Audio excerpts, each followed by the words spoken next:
6월 7일 날 이제 이화영의 운명이 결정되게 되죠. 사실상 이제 그 법조계에서는 이화영이가 유죄를 받을 확률에 대해 가지고 거의 한 90% 이상이라고 보고 있는 것 같습니다. 지금 검찰 같은 경우는 구형을 내렸던 게 구형을 한 게 한 15년 가까이 내렸던 걸로 기억이 나고 추징금 같은 경우도 10억 정도라고 한다면 어마어마하게 지금 크게 검찰은 이제 죄가 있다라고 보는 거거든요. 15년 정도를 구형했다라고 한다면 1심 재판 결과 한 5년 정도는 최소한 또 나올 테니까 바로 이제 또 구속이 될 겁니다. 아마 지금 시청하시는 분들 같은 경우는 대부분 뭐 이런 사건이 엮일 일도 없고 재판을 뭐 받으실 일도 없으니까 잘 모르시겠지만 재판을 받아가지고 땅땅땅 때려가지고 이제 너 실형, 너 이제 징역 한 5년 이렇게 나오면은 바로 그냥 가는 겁니다. 그 재판에서 나가가지고 무슨 뭐 정리하고 짐 같은 거 정리하고 뭐 이런 거 없이 바로 재판장에서 그 들어가는 거거든요. 아마 이화영의 운명이 이제 6월 7일 날 그렇게 결정이 되겠죠. 그리고 이제 6월 8일 날 지금 재판부에서 판결문을 공개하겠다라는 얘기가 지금 나오고 있는데 판결문 안에는 정확하게 어떤 내용이 들어갈 수밖에 없습니까? 이재명과 공범 관계였다라고 하는 내용이 적시가 될 수밖에 없어요. 왜? 공소장에 이미 그렇게 적혀 있으니까. 공소장에 입각해서 판사님께서 판결을 내리는 거거든요. 뭐 그러면 조금은 이제 뭐 봐주기라고 할까 조금만 그거를 이재명의 입장을 생각한다라고 한다면 공범이었다라고까지는 판결문에 적시를 안 한다라고 할지라도 이화영이 이재명한테 무슨 뭐 보고를 했다 이재명으로부터 무슨 뭐 보고를 받았다 지시를 받았다 이런 내용이 당연히 들어갈 수밖에 없겠고 당연히 그래서 검찰 쪽에서도 지금 이화영에 대한 재판 결과가 나오는 그 순간 뭐 하겠다라는 겁니까? 구속영장 청구하겠다 이런 얘기가 나오고 있죠. 자, 그러면 이렇게 시계가 아주 째깍째깍 가고 있습니다. 이화영의 구속으로 그리고 이재명의 구속영장으로 째깍째깍 가고 있는 상태인데 민주당에서 할 수 있는 것은 무엇이냐? 예상이 되는 것처럼 이제 특검 같은 거를 발의하는 것이죠. 특검의 내용을 보고 있으면은 기가 차다라는 말밖에 뭐 드릴 말이 없어요. 김성태 전 쌍방울 회장과 검찰의 구형 거래가 있었다라는 것도 아닌데 아무런 근거가 없습니다. 이화영 전 부지사에 대한 진술 강요 및 회유 근거가 있냐? 아무런 근거가 없습니다. 술자리 회유, 김 전 회장의 대북 송금 및 주가 조작 등에 대한 검찰의 부실 수사. 이 얘기 같은 경우는 뭐 얘기하면 또 길어지는 것인데 요즘 들어가지고 민주당 쪽에서 프레임을 바꾸려고 하는 것이 김성태와 북한 이 양측 사이의 어떤 뭐 사업을 추진했던 것 자체가 북한이 김성태의 자회사 뭐 나노스 같은 회사 있지 않습니까? 나노스의 주가 같은 거를 높여주고 그리고 그 대가로 뭔가 금품을 갈취하기 위해 가지고 금품을 받기 위해 가지고 두 사람이 짜고 친 것이다. 이렇게 지금 민주당이 프레임을 짜고 있거든요. 이른바 이제 김성태의 주가 조작이라고 하는 그런 얘기죠. 그거를 뒷받침할 수 있는 증거랍시고 얘기하고 있는 게 국정원 문건입니다. 그런데 국정원 문건에 그런 내용이 있냐? 있죠. 왜? 실제로 김성태가 북한 사업을 추진함으로써 자기와 관련돼 있는 회사의 주가가 오르는 거야 당연한 거 아니겠습니까? 그런데 문제는 뭐냐? 그 내용만 국정원 문건에 들어가 있는 것이 아니라 사실상 상당 부분 대부분의 내용들은 뭐와 연관이 돼 있다라는 거예요. 이재명과 대북송금, 이재명의 북한 사업과 대부분의 내용들이 가득 차 있는 게 그 국정원 문건입니다. 이러니까 뉴스타파 같은 언론사를 갖다가 우리가 쓰레기 언론이라고 하는 것이고 이재명이 하고 있는 짓거리를 갖다가 그냥 이 뭐 더 심한 말 나올 것 같으니까 그 뉴스타파가 그거를 단독이랍시고 그런 식의 기사를 쓰고 있는 거 아닙니까? 국정원 문건 봐봐라. 이 주가 조작이었네. 나가 있는 거 아니에요? 그 똑같은 국정원 문건의 상당 부분 같은 경우는 사실상 국정원 직원이 보기에도 이재명이 김성태를 통해서 대북 사업을 했다라는 부분이 다 적혀 있음에도 불구하고 그 내용은 싹 다 제거하고 주가 조작이었다. 이런 식으로 뉴스타파가 하고 있습니다. 오늘도 보니까 뉴스타파 그 대표라고 하는 인간이 검찰 조사를 받으러 가면서 여기에 서 있어야 되는 사람은 김건희다. 이딴 소리하고 앉아 있던데 아휴 진짜 막 그 사진 보면서도 제가 스트레스를 받더라고요. 앞으로 제가 그렇게 생긴 사람조차 그냥 피하려고요. 그런 어떤 관상과 그런 식의 인상을 가지고 있는 사람 자체를 피하려고요. 그 정도 생각이 들 정도로 진짜 한심하다라는 생각이 들었습니다. 나이도 지긋하게 드신 양반이 뭘 잘못 먹고 마팅이 갔는지는 모르겠지만 어디다 대고 지금 그런 소리를 할 수 있는 겁니까? 조사를 받으러 가면서도 얼마나 당당한지 모르겠어요. 당연히 당당하겠지. 그런 식의 어떤 그 헛짓거리를 해도 윤석열 당시 이제 그 대선 후보에 대해 가지고 대장동 몸통이 윤석열이다. 이런 진짜 기상천외한 논리를 갖다가 녹취록이 조작이 된 거를 통해서 그런 식의 프레임을 만들어 놓고 그걸로 지금 조사를 받으러 가는 인간이 어떻게 당당할 수가 있겠습니까? 판사를 믿으니까.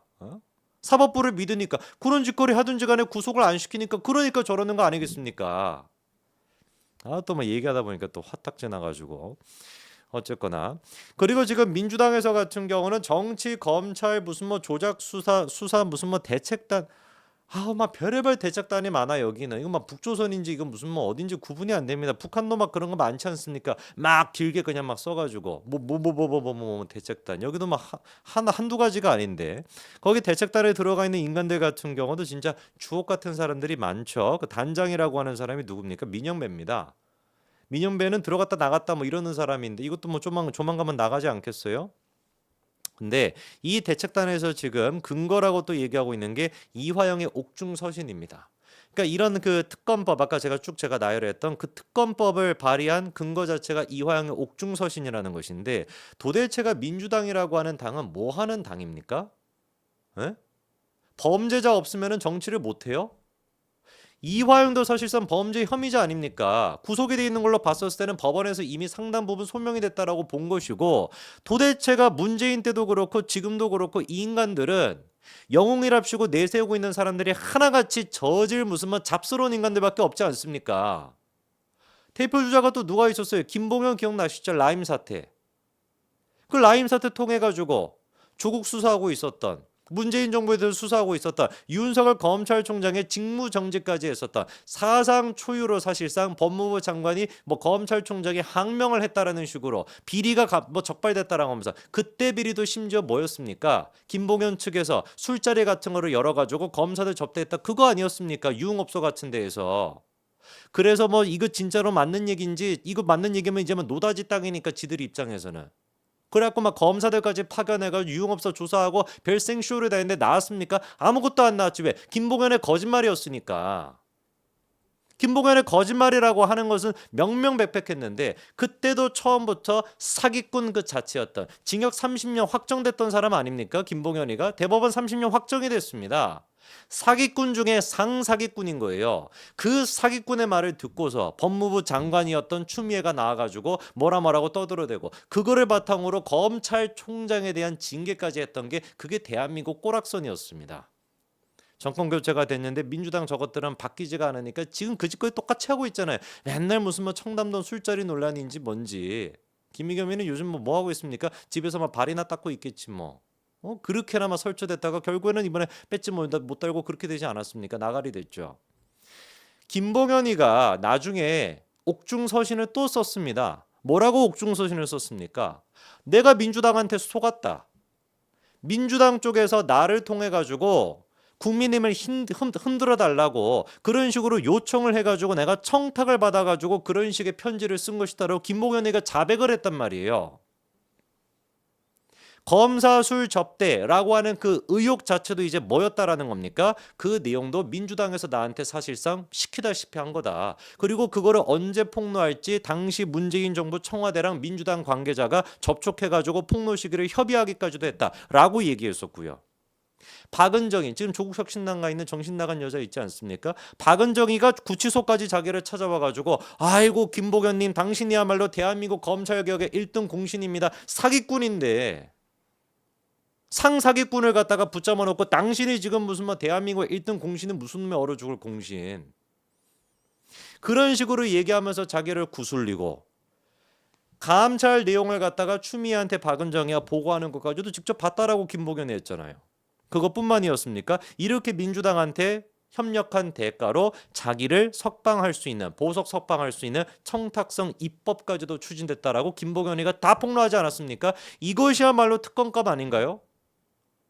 논리적으로 생각해 보면은 민주당 저 지금 이상한 것들은 이화영의 편지 하나를 가지고 특검법을 갖다가 지금 몇 개를 발의하는지는 모르겠는데 최소한 특검법을 발의하겠다라고 한다면 6월 7일 이후에 해야 되는 거 아니겠습니까? 그나마 우리가 이해하려면 법원 판결에도 나오고 하든지 왜 법원 판결이 나오기도 전에 사실상 사기꾼이라고 봐야 되는 이화영의 편지 한 통을 가지고 특검법까지 발의하겠습니까? 뻔할 뻔쩌잖아요. 재판 결과 유죄가 나올 것이 지들이 보기에도 유죄가 나올 것 같으니까 그리고 그게 이재명에 대한 구속영장으로 바로 이어질 것 같으니 특검법을 발의해 나가지고 특검이 발의가 됐으니 이거 수사를 해봐야 된다. 이화영에 대해서 진짜로 수사를 해봐야 된다. 그런 식으로 또 시간을 끌려고 한다라는 게 뻔할 뻔짜 아닙니까?